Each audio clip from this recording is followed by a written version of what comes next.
I have a new bike, yay! To those of you who do not follow me on Instagram, it might be a surprise, but let me switch the camera. But here it is. It's a Suzuki DRZ 400S, slightly modified, you can tell. So I'll give you a bit of a tour on the bike. This I added today, but now that I look at it, it has to go. I had those in my box after Husqvarna, and I thought let's put them on, but I don't like it. So this is a 2003 model, so he's a grandpa, old but fit. So start from the front.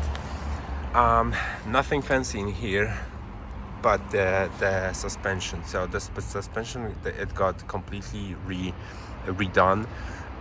It's still under a warranty. It's set up for a rider around 100 kilos, so fits me perfectly, and it's awesome.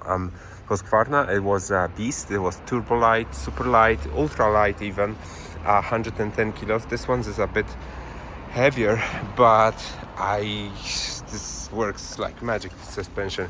Even when I compare it to CR300, I prefer this one over CRF. Husqvarna is out of the league because it's a different category, but comparing this one to CRF, I prefer this one. It handles great. It has some, you can adjust it, I think. I haven't even tried, but there's a manual that came with the warranty, and there's all kinds of settings that you can choose from. So that's still to come. So the front suspension, obviously the back, since we already covered the suspension, it's somewhere over there. So again, it's also branded with Sanchez sticker, and it works great.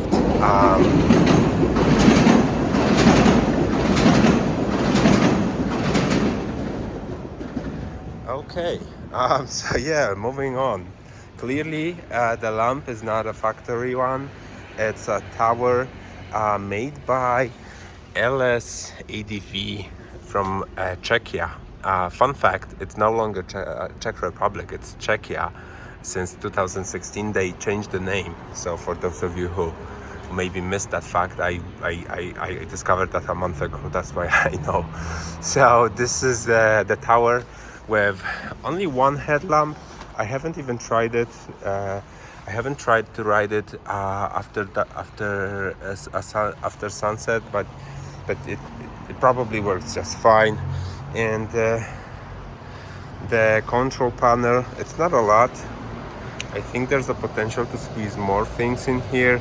It's just, the battery charging and the temperature, and here's a charger.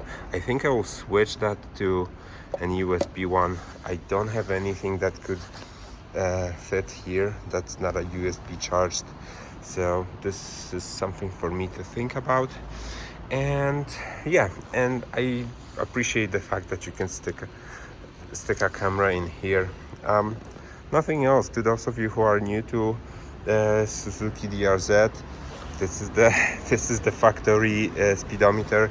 I haven't even tried this because there was no time, and I guess it just tells you time, speed, and the distance. What else do you need to know? So I already ate some gravel on it a week ago. I was trying to do something silly, and I tripped and I smashed the previous handbars, but they were terrible. And now a couple of days back I installed those Acerbis ones. This is actually my third set. I think that the first one I got for Honda, the second one the same color for Husqvarna, and now I have this one. I wanted this bike to be a bit wider than it is, blue, and there we go. Okay, so this is something that I will be probably buying it from a bike to a bike, and that's because they cost like half of the price of Park Busters, and I love the quality. I cannot say a bad thing about this model. Moving on, this is not a factory thing.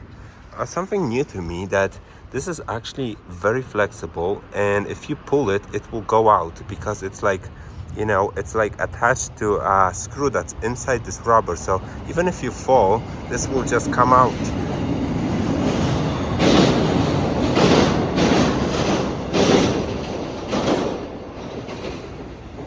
So even if you fall, this will just come out, but you can like pull it back there. I know that because I did damage this one already, and I thought, oh no, I need to buy a new one. But I realized you can just like pull it back, and it works like new.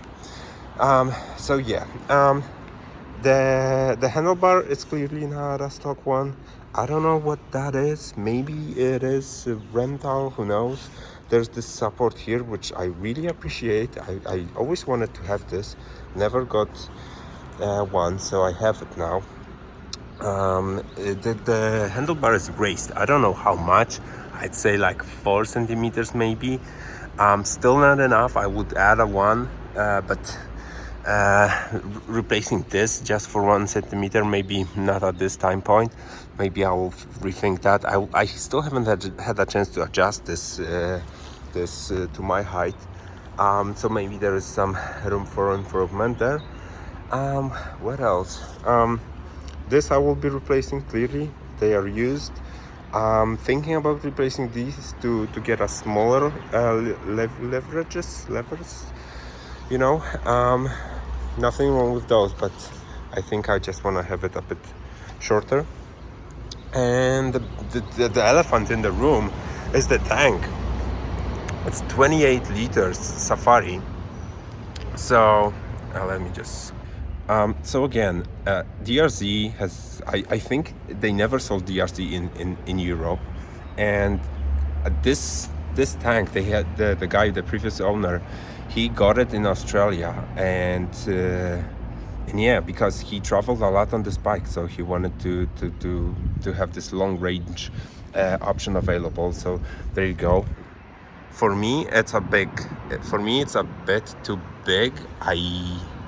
But I have the original one. I was thinking maybe I will switch to the original just to see how different it is. But yeah, I mean, this makes this bike unique, and I love the way it looks. It looks like this really Mad Max kind of thing.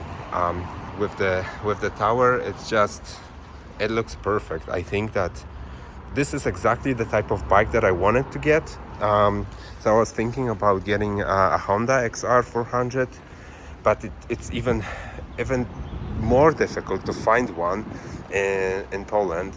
So this one came up, and it was so close. It was like 25 kilometers from where I live, so I didn't think much about it. I just took it, and here we are. So quickly about why did I get a Suzuki.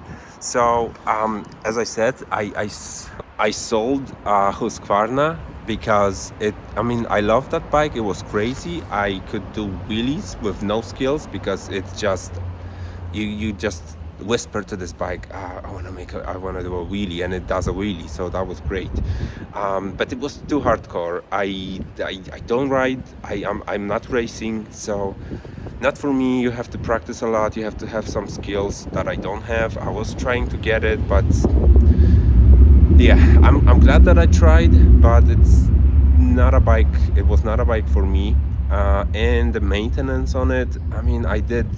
I exchanged the oil 3 times. It's not the end of the world, but every 12 hours, that's short. So if you ride here and there, at 12 hours, it sums up relatively fast. So if you don't track it, if you don't race track it, it's fast. So not for me. I sold it last year, and there was not a problem to sell it because there was not many of them. So a guy came in and just took it. Yeah, so I was without a bike for a couple of months, and since my birthday happened last week or so, I ended up with the Suzuki, and as I said, I wanted to something older. I wanted to something that will require some work on it, maybe, because I enjoy doing that. And this one was not perfect. It was great, but it required some touch, not necessarily, but it required some. So I did that. I'm very happy that I did. I still have a couple of parts to come, but more on that later. So I never had a chance to ride it. I basically bought it without even riding on it, because the previous guy said I traveled on this bike here and there all over the place, and I know how much money he put in the bike, because the tank.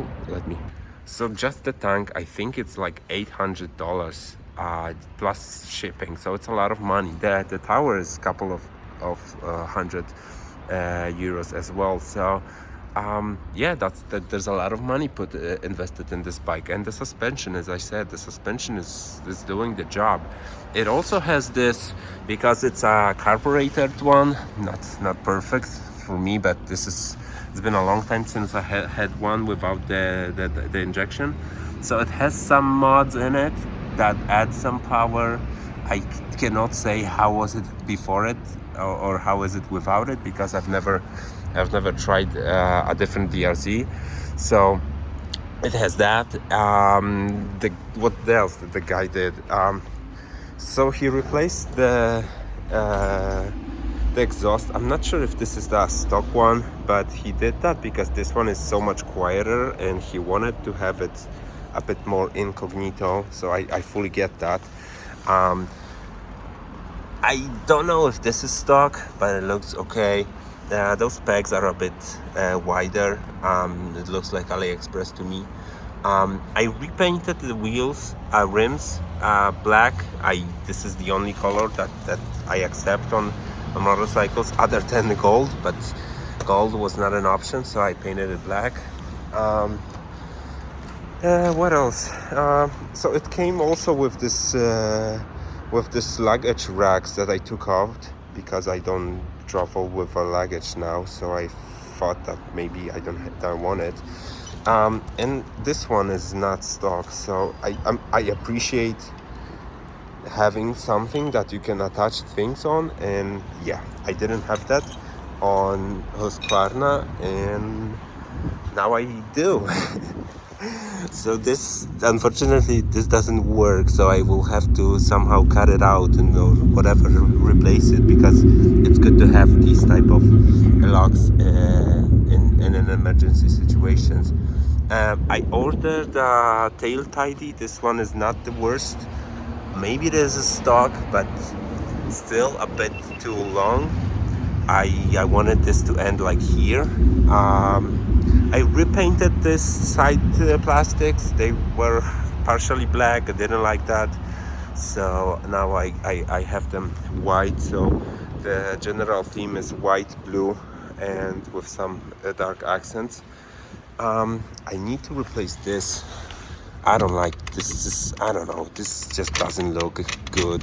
Now it's dirty, but it's all like messed up in here. So that's something for me to replace. Maybe I will refresh this stand. And yeah, this is fun to have. I completely forgot about those. I have no idea what's the name of it. I will put it on the screen. So yeah, in general, it's a very comfortable bike. I am surprised how comfortable it is. It's a single. It's a 400. It has just enough power. I like how it accelerates. It's not a beast, not a demon. That was never a purpose. But with what it does, I like it. I think I did maybe like 300 kilometers on it, because obviously I don't have time to ride it. That's the saddest part. But I will make the time. I will find the time to ride it, because this bike is just made for riding. So the goal for me is to do at least one decent overnight ride somewhere. So just to give you another angle, it just looks so good. Well, things that I don't like about this bike, I don't know if I have many. So there was this noise coming from inside, but I think I fixed that yesterday. I just took a lot of zip ties and whatever there is, all of cables inside, I zip tied them, and the noise is gone. Without the direct injection, there is slight delay in terms of how it responds to the throttle. It makes me kind of nervous from time to time. I did a solid sand riding on it 2 days ago or 3 days ago, and it just died on me and didn't want it to start. And I was like, well, what's happening? So I have a trust issues. It's a 20-year-old engine, so yeah, the mileage, it says like 8,000 kilometers, but that can be bullshit. I don't know. I don't care. In general, it was made to run. So my only guarantee is that the previous owner made it to travel a lot. So I have to trust that he made it. He checked it. Maybe if one day I have too much money, I will replace the battery to a lithium ion. It's so much lighter. Yeah, I'm skipping from subject to subject. So why didn't I buy another bike? So first of all, I didn't have money. I'm building a house. I didn't have money to buy this bike, but I was so miserable without a bike, so I just decided to get one. I was considering Tenere, but it's probably the best option that you can get, a new bike right now for the money, but it's so expensive. It's like I paid for this one half what they ask for a Tenere, so I think this gives me a lot of fun and I don't have to worry about the money. Plus, if I scratch it like I scratched it in here, I'm okay with it because I can repaint it for €5 and it's like almost like new. So yeah, it's a fun bike. As I said, I don't have much time to ride, so with what it offers, I think I just need to make more time and just ride it. And I replaced the oil, and for those of you who don't know DRZ, it was very weird. So to replace the oil, it's like there's one screw that goes here to the oil filter, there's another one that's underneath there, and a third one somewhere in the front. And the coolest thing is that the oil is kept in the frame, and here's this piece of metal that you check the level with. So well, very interesting. So yeah, I think that's it. I'm not gonna record countless videos on this DRZ. I think everything's been told about this type of bikes, these models especially, so don't expect much. If you have questions, I'm happy to answer. And I replaced the oil, and for those of you who don't know DRZ, it was very weird. So to replace the oil, it's like there's one screw that goes here to the oil filter, there's another one that's underneath there, and a third one somewhere in the front. And the coolest thing is that the oil is kept in the frame, and here's this piece of metal that you check the level with. So well, very interesting. I keep getting questions about the Benelli. So people, I don't have that motorcycle. I sold it like 2 years ago. A great bike. I still see a couple of them riding around the city. I think people are happy with it. It's a great entry level adventure bike. There's a 700 now, I think. I was kind of thinking about getting one, but again, I didn't want it to get a new one because I don't ride it as much, so I would be unhappy that it's like wasting in a garage. So there's that. No other bikes I was considering. Basically, I was only thinking about the Tenere, and then as I said, this one came up. So I think that's all. Yeah, check out my Instagram. I put some stuff there more frequently. So yeah, again,